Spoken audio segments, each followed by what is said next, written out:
سر علی محمد خان صاحب اگر آپ اس پر کچھ کمنٹ کرنا چاہیں تو بالکل کیجیے گا. ساتھ ساتھ یہ کہ الیکشن کمیشن جو ہے سر یہ تو متفقہ طور پر آپ نے اس کو سارے جو ممبران ہیں ان کو تعینات کیا تھا اور اس پہ بڑا اعتماد تھا آپ کو. متعدد موقع پر عمران خان صاحب اور آپ کی لیڈرشپ کہتی رہی ہے کہ ہمیں پورا اعتماد ہے. آج اگر آپ کی مرضی کے فیصلے نہیں آ رہے ہیں, آپ مطمئن نہیں ہیں, تو آپ کہہ رہے ہیں کہ جی اب ان کو ریزائن کر دینا چاہیے, گھر چلے جانا چاہیے. سر یہ آئینی عہدے ہوتے ہیں, ان کی اپنی ایک مدت ہوتی ہے. جب آپ نے ایک فیصلہ کیا ہے, اب آپ سے غلط ہوا ہو یا صحیح ہوا ہو, تو اسے برداشت کرنا چاہیے. جو آئینی مدت ہے ان شخصیات کی ان کو پوری کر دینی چاہیے. بسم اللہ الرحمن الرحیم. اللہم صلی وسلم مبارک علی سیدنا محمد. آخری تاکراتے ہیں, میری دعائیں آپ سب کے ساتھ ہیں.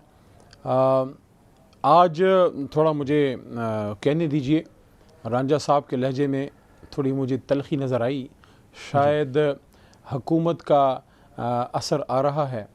وہ کہتے ہیں کہ اس رعونت سے وہ بیٹھے ہیں, اس رعونت سے وہ جیتے ہیں کہ مرنا ہی نہیں, تخت پہ بیٹھے ہیں یوں جیسے اترنا ہی نہیں. تو یہ تخت بڑا عرضی ہے رانجھا صاحب, یہ بڑا عرضی ہے, جو بھی حال ہی میں ہم اس سے اتریں.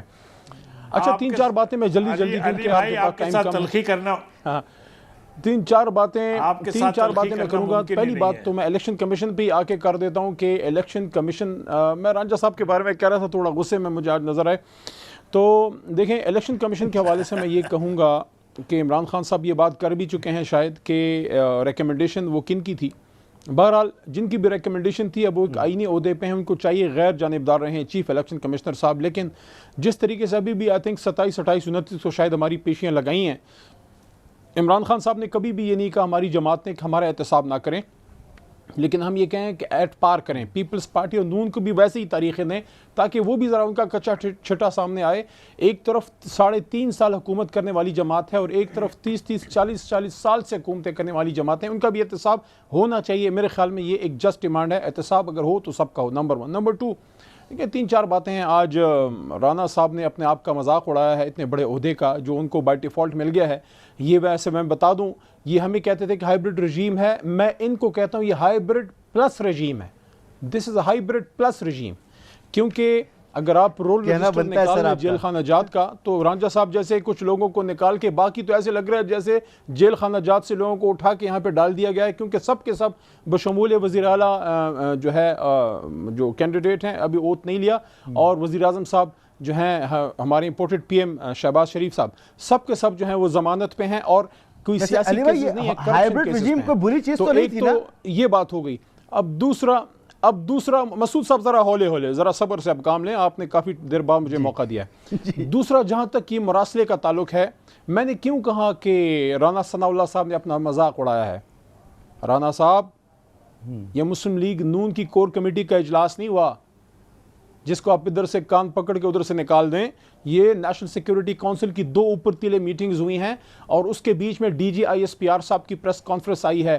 ایک تو خط کی ویراسٹی اسٹیبلش ہے, خط موجود ہے. دوسرا, وہ خط جن الفاظ میں موجود ہے انہی الفاظ میں وہاں پہ آیا, تو اس میں تو کوئی شک ہی نہیں ہے. کیونکہ دونوں جو N S C national security council کی دونوں میٹنگز, پہلی میں کہا گیا کہ مداخلت پہ سخت احتجاج ہے, تشویش ہے, اور اس پہ آپ ڈیمارش کریں, احتجاج کریں, اور تمام ممبران کو جو ہے آپ ان کیمرہ بریفنگ دیں, جس میں یہ لوگ نہیں آئے کیونکہ ان کو پتا تھا اس میں کیا ہے تو آنے کی ضرورت نہیں تھی.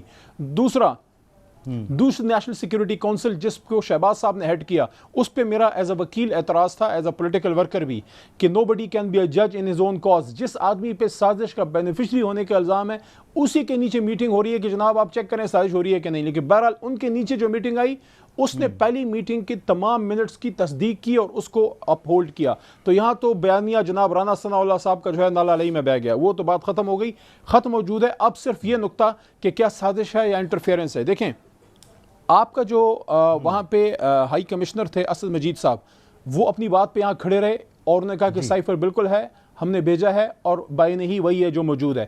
اب جو سائفر تھا اس میں تو وہ مکالمہ آنا تھا جو ان کا وہاں ڈیوڈ لو سے ہوا, ڈونلڈ لو ہے کہ ڈیوڈ لو ہے, اس کے ساتھ ہوا.